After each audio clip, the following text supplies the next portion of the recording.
রাসূল সাল্লাল্লাহু আলাইহি সাল্লাম বলছেন যে জিবরাইল আলাইহিস সালাম আমাকে বললেন, কি বলতে বললেন, যে আপনার নাম শুনলো অথচ দরুদ পড়লো না তারা ধ্বংস হোক।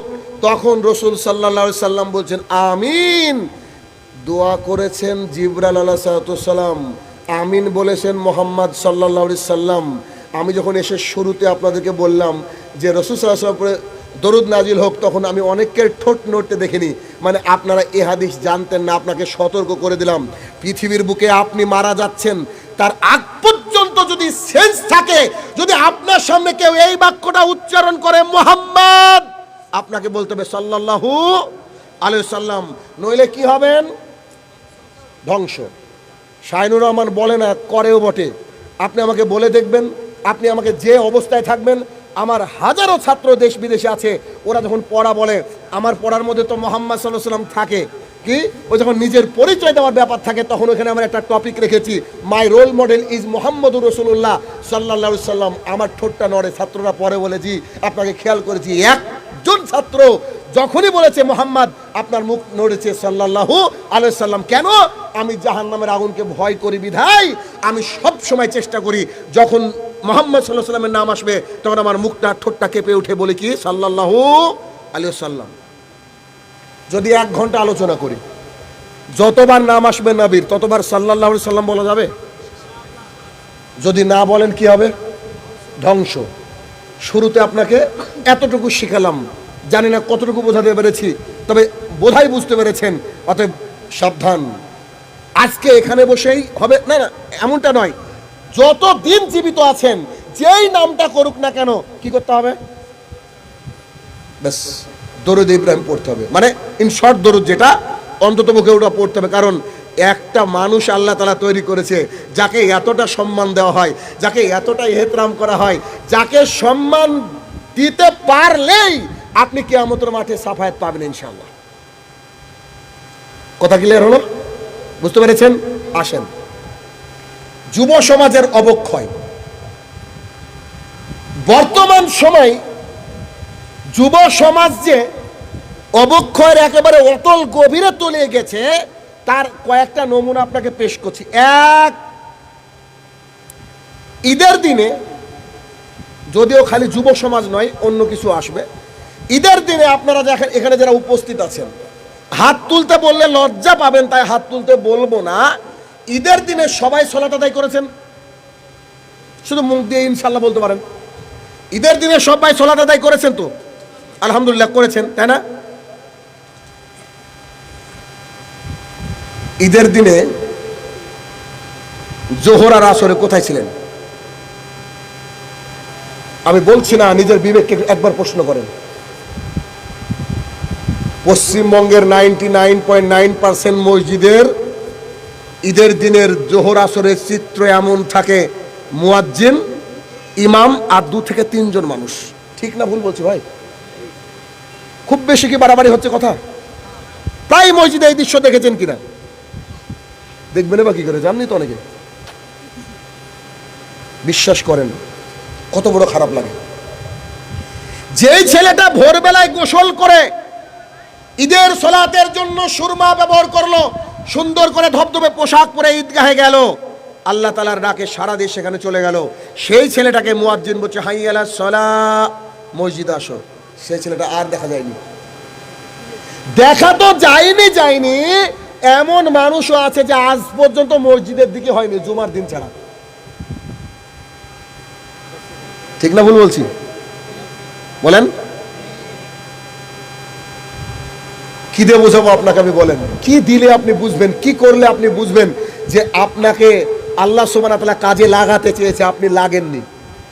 1, 2, যুব সমাজ তথা মহিলা এবং পুরুষ উভয়ই বুঝবেন আমার কথা।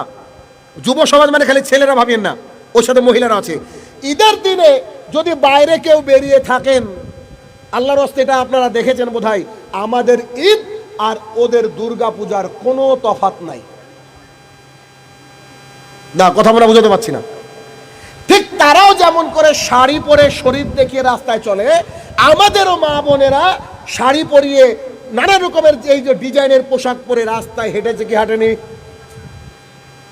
ঈদের দিনে।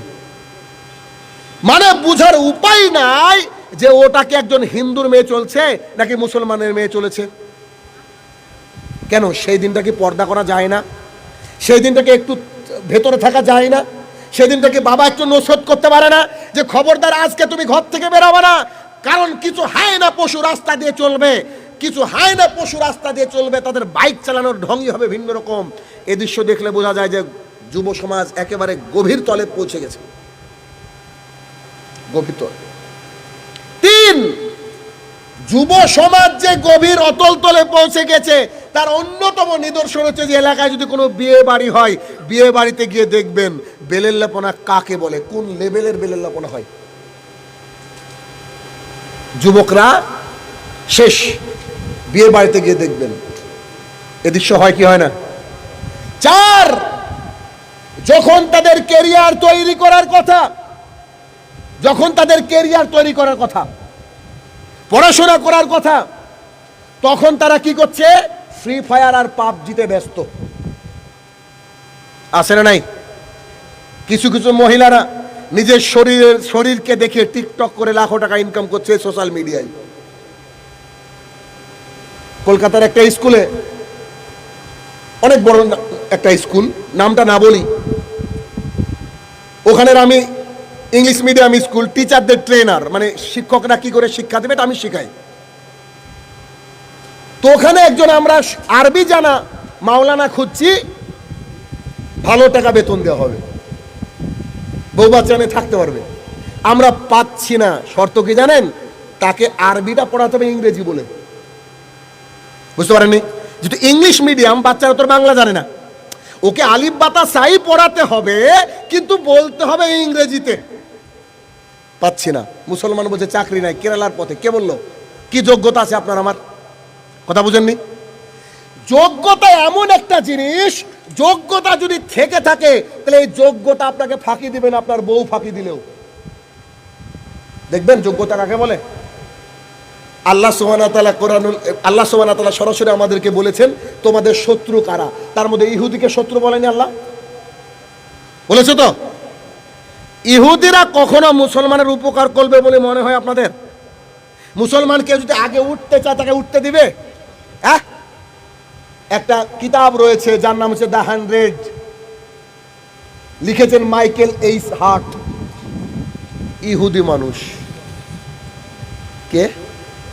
ইহুদি।